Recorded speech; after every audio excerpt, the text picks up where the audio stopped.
दोस्तों, उत्तर प्रदेश का एक जनपद जो अपने आप में मैनचेस्टर भी कहा जाता है, उद्योग के लिए जाना जाता है और दलहन अनुसंधान केंद्र के लिए जाना जाता है। दोस्तों, यहाँ पर लगभग 4 महीने पहले एक महिला को अगवा की रिपोर्ट दर्ज कराने के लिए उसका पति जाता है। उसका नाम होता है राहुल गुप्ता। और राहुल गुप्ता पुलिस स्टेशन पर जाकर रिपोर्ट कराता है कि मेरी पत्नी, जो उसका नाम एकता गुप्ता है, वह जिम ट्रेनर के पास जिम करने के लिए आती थी।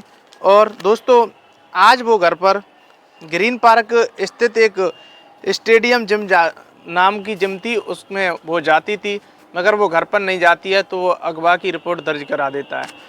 दोस्तों, आप इस कहानी को सुनेंगे, आपके पैरों तले ज़मीन खिसक जाएगी। क्योंकि दोस्तों, नमस्कार, आदाब, सत श्री अकाल, मैं पंकज कुमार चर्चा विद पंकज पर हाजिर हूँ आज एक ऐसी कहानी के साथ। दोस्तों, 2 बच्चों के सिर से माँ का साया छिन जाता है। दोस्तों, एक परिवार का अच्छा खासा जो खुशी का माहौल था वो ख़त्म हो जाता है।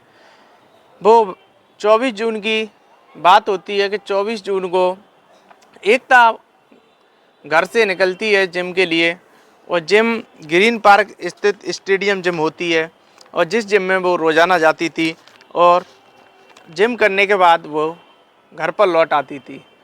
उस दिन वो जिम के लिए जाती है मगर घर पर नहीं लौटती है। ये दोस्तों सिविल लाइंस के गोपाल बिहार के रहने वाली थी। इसके पति का नाम राहुल गुप्ता होता है।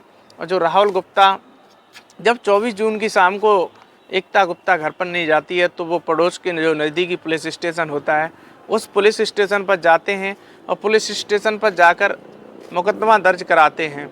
जो जिम ट्रेनर होता है, जिम ट्रेनर उसका नाम होता है बिमल सोनी, और बिमल सोनी के खिलाफ वो अपराध का मुकदमा दर्ज करा देते हैं।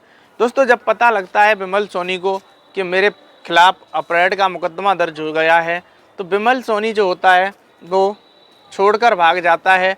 और जब पुलिस उसे ढूंढने के लिए लगातार प्रयास करती रहती है, और जब लगातार प्रयास करती है तो 4 माह बाद उसे पुलिस पकड़ लेती है।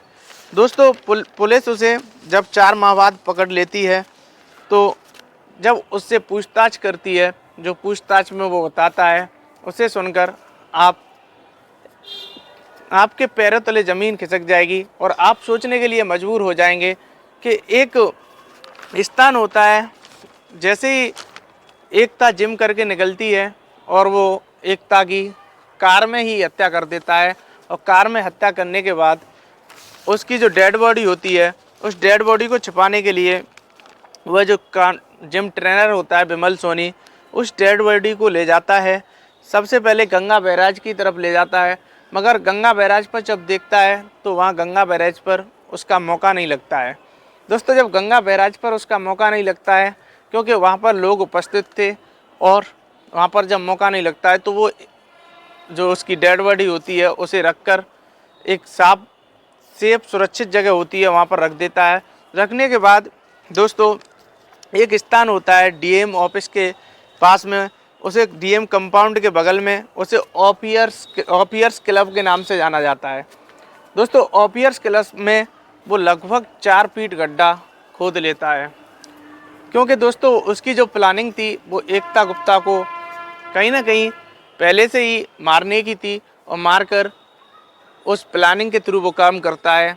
और ऑफियर्स क्लब जो होता है, जो डीएम कंपाउंड के बगल में होता है, वहाँ पर गड्ढा कर देता है। और दोस्तों, गड्ढा करने के बाद उसकी जो डेड बॉडी होती है, मौका लगते ही वो वहाँ ले जाता है। मगर इंटरेस्टिंग बात ये भी होती है इसमें दोस्तों, कि ना तो डीएम कंपाउंड के आसपास पुलिस प्रशासन को उसकी भनक लगती है, ना कोई वहाँ पर ऐसा व्यक्ति होता है जिससे उसके बारे में पता लगे कि एक व्यक्ति इतना बड़ा कांड करने के बाद एक डेड बॉडी को पुलिस जो डीएम कंपाउंड होता है, ऑफियर्स क्लब जो वहाँ पर होता है, उस क्लब में के पास लाकर उसकी डेड बॉडी को गाड़ जाता है। दोस्तों, जब वो लेकर आता है तो उसकी जब पहले से पूरी तैयारी होती है, और गाड़ी में जब सब लाता है तो कार वह बाहर खड़ी कर देता है, और वो डीएम का जो आवास होता है और डीएम परिसर के अंदर से ही वो निकल जाता है। दोस्तों, डीएम परिसर के अंदर से वो निकल जाता है। और ये भी बात एक सोचने की है कि जो डीएम परिसर होता है उस डीएम परिसर में उसकी जो बाइक होती है वो लगभग 4 महीने खड़ी रहती है। जब 25 अक्टूबर को उसकी गिरफ्तारी होती है, 25 अक्टूबर से उसके पूछा जाता है, क्योंकि दोस्तों 4 महीने जो कानपुर की पुलिस होती है वो कहीं ना कहीं आरोपी कितना भी शातिर हो मगर पुलिस के हत्थे जब चढ़ जाता है तो सारे कारनामे कबूल कर लेता है। दोस्तों जब आवास परिसर में अंदर खड़ी रहती है और वो देखता है कि उसकी जो गाड़ी होती है वो गाड़ी इर्टिगा वो वहीं पर खड़ी कर जाता है और खड़ी करने के बाद वह घर, दोस्तों कहा जाता है कि जब एक डीएम कंपाउंड के बगल में इतना बड़ा कांड हो जाता है कि उसकी लगभग 4 महीने किसी को भनक नहीं लगती है। जो उसके डीएम परिसर के अंदर उसकी जो बाइक खड़ी होती है, न तो कोई वहाँ का कर्मचारी न डीएम साहब से पूछता है, न डीएम साहब को उसके बारे में सूचना देता है। वो बाइक 6 नवंबर को उसके बारे में पता लगता है। पता लगने के बाद में जब पता चलता है कि कातिल की जो बाइक होती है वो 4 महीने डीएम परिसर में खड़ी रहती है। कहा जाता है दोस्तों जो एकता गुप्ता का पति था वो चाहे तो मुख्यमंत्री आवास हो चाहे पुलिस प्रशासन हो, 4 महीने तक भागता रहता है। उस घर की जो इज्जत होती है, आबरू होती है, उसे पुलिस प्रशासन दोस्तों पहले खोजबीन लगाता है। लगाने के बाद में जो विमल सोनी होता है वहाँ पर एक प्रश्न और उठता है कि डीएम जो कानपुर होते हैं क्यों कैमरा वहाँ के क्या चालू नहीं थे उस समय, जो इतनी बड़ी एक जिम ट्रेनर हत्या को करके और वहाँ पर गाड़ जाता है। गाड़ने के बाद में दोस्तों वह वहाँ से चला जाता है। जब दोस्तों पुलिस उसे ले जाती है तो पुलिस को वो सारी सच्चाई बता देता है और सच्चाई बताने के बाद पुलिस पूछती है कि जो एकता गुप्ता है उसका शव कहाँ है। उस शव को जब पास लेकर आती है तो दोस्तों शव, उसकी जो कंकाल हड्डियाँ थीं उन हड्डियों को निकालकर पोटरी बनाकर राहुल गुप्ता को सौंप दी जाती हैं और राहुल गुप्ता उन हड्डियों का अंतिम संस्कार करता है। दोस्तों कहा जाता है कि 2 बच्चों के सिर से माँ का साया उठ गया और एक परिवार जो था अच्छा भला वो परिवार बिल्कुल ख़त्म सा हो गया, क्योंकि कहा जाता है कि माँ के जो ममता होती है वो ममता बच्चों के प्रति कुछ अलग ही होती है। दोस्तों कहा जाता है 26 अक्टूबर को जिम ट्रेनर को पुलिस गिरफ्तार कर लेती है और पुलिस इसे गंभीरता से लेती है। जब गंभीरता से लेती है तो गंभीरता से लेने के बाद एक एक करके सारे जो उसके कारनामे थे वो खोल लेती है और खोलने के बाद दोस्तों वो बताता है कि पहले मैं गंगा बैराज की तरफ डेड बॉडी को ले जाता हूँ, वहाँ पर कुछ लोगों की होने के कारण फिर मैं ऐसे जो ऑफिसर्स क्लब है यहाँ में पहले से जो जगह थी मैं उसे देख चुका था और इसलिए मैं यहाँ पर लेकर आता हूँ। यहाँ पर लाने के बाद मैं सोचता हूँ कि ऐसे समय पर लाया जाए कि यहाँ पर कोई व्यक्ति न मिले, और जब कोई व्यक्ति नहीं मिलेगा तो मैं अपना जो भी मकसद है, मेरा मकसद कामयाब करने में पूरा रहूँगा।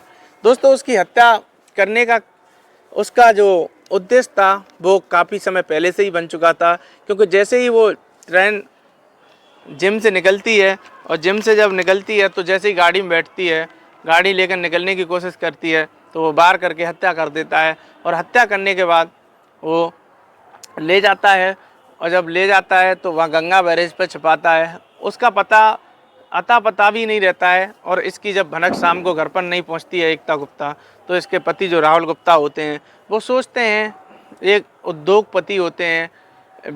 जब दोस्तों वो नज़दीकी स्टेशन पर जाकर, पुलिस स्टेशन पर जाकर इसका मुकदमा दर्ज कराते हैं अपहरण का, और अपहरण का जो मुकदमा दर्ज कराते हैं वो एक ट्रेनर के विमल सोनी के लिए दर्ज कराते हैं। दोस्तों कहा जाता है कि एक जो ट्रेनर शिक्षा किसी भी फील्ड में हो, चाहे एजुकेशन में हो, चाहे शारीरिक शिक्षा हो, गुरु होता है, मगर गुरु और जो शिष्य का रिश्ता हो वो तो द्रोणाचार्य और एकलव्य का था। द्रोणाचार्य ने एकलव्य से यदि गुरु दक्षिणा मांगी थी तो एकलव्य ने अंगूठा भी दे दिया था, मगर आज के गुरु अपने शिष्या की हत्या कर देते हैं। दोस्तों जो ये वीडियो बनाने का मेरा उद्देश्य किसी को दिल को ठोस पहुंचाना नहीं है, सिर्फ आपको सतर्क करना है और नहीं किसी का दिल दुखाना है। दोस्तों आप कमेंट बॉक्स में कमेंट करके ज़रूर बताएं आपको ये वीडियो कैसा लगा। यदि आपने अभी तक हमारा चैनल चर्चा विद पंकज सब्सक्राइब नहीं किया है तो चैनल को सब्सक्राइब करें, कमेंट करें। जय हिंद, जय भारत।